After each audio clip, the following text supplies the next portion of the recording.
England সিরিজের পঞ্চম ও শেষ টেস্টে দারুণ নাটকীয়তা জমে উঠেছে ভারত ও ইংল্যান্ডের ম্যাচের লড়াই। এ ম্যাচের চতুর্থ দিনে ইংল্যান্ড যখন জয়ের একদম দ্বার প্রান্তে, ঠিক তখনই ভারতীয় বোলাররা ফিরিয়ে এনে দেন ম্যাচের নতুন এক রূপ। মোহাম্মদ সিরাজ ও প্রসিদ্ধ কৃষ্ণা, যাদের অগ্নিঝরা বোলিংয়ে হঠাৎ করেই বিপাকে পড়ে যায় ইংল্যান্ডের ব্যাটসম্যানরা। চা বিরতির পরপরই দ্রুত উইকেট হারিয়ে বসে হ্যারি ব্রুকস ও জো রুটরা। তাই তো চতুর্থ দিন শেষে ইংল্যান্ডের সংগ্রহ 6 উইকেটে 339 রান। জয়ের জন্য বাকি মাত্র 35 রান, হাতে আছে 4 উইকেট। তবে এর মধ্যে আবার সবচেয়ে বড় ধাক্কা তাদের pace bowling allrounder Chris Woakes, যার ব্যাটিং করার সম্ভাবনা একেবারে নাই বললেই চলে। কেননা তিনি কাঁধে ব্যাপক পরিমাণে চোট পেয়েছেন এবং তার ভাঙা হাত নিয়ে ব্যাটিং করা এই মুহূর্তে সম্ভব নয়। তাই 35 রান করতে ইংল্যান্ডের হাতে আছে 3 উইকেট। দিনের শুরুতেই ভারত চাইবে অগ্নিঝরা বোলিং করে ইংল্যান্ডের সেই 3 উইকেট তুলে নিতে।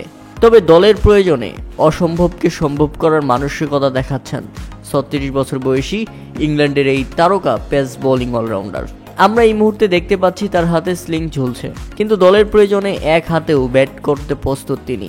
ক্রিস ওকসের এমন সাহসী সিদ্ধান্তে ক্রিকেট ভক্তদের মনে পড়ে যাচ্ছে তামিম ইকবালের সেই ঘটনাটি। 2018 সালের এশিয়া কাপে শ্রীলঙ্কার বিপক্ষে ম্যাচের শুরুর দিকে চোট পেয়ে তামিম ইকবালের হাতেও ঝুলছিল স্লিং। টুর্নামেন্ট থেকে ছিটকেও গিয়েছিলেন তিনি।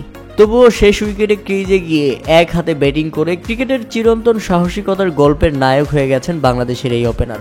তামিম ছাড়াও 1984 সালে হেডিংলি টেস্টে ম্যালকম মার্শাল ভাঙা আঙুল নিয়ে স্লিং ঝুলানো অবস্থায় এক হাতে ব্যাট করে সতীর্থকে সেঞ্চুরি করতে সাহায্য করেছিলেন।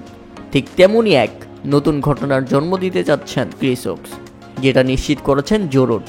চতুর্থ দিনের খেলা শেষে সংবাদ সম্মেলনে ওকসের বিষয়টি নিয়ে জো রুট বলেন, ওকস এখনও আমাদের সঙ্গেই আছে। এটা এমন এক সিরিজ যেখানে খেলোয়াড়রা নিজেদের জীবন বাজি রেখে খেলতে প্রস্তুত। ঋষভ পান্থ ভাঙা পা নিয়ে ব্যাট করেছে, এখন ওকস প্রস্তুত ইংল্যান্ডের জন্য এক হাতে হলেও ব্যাট করতে।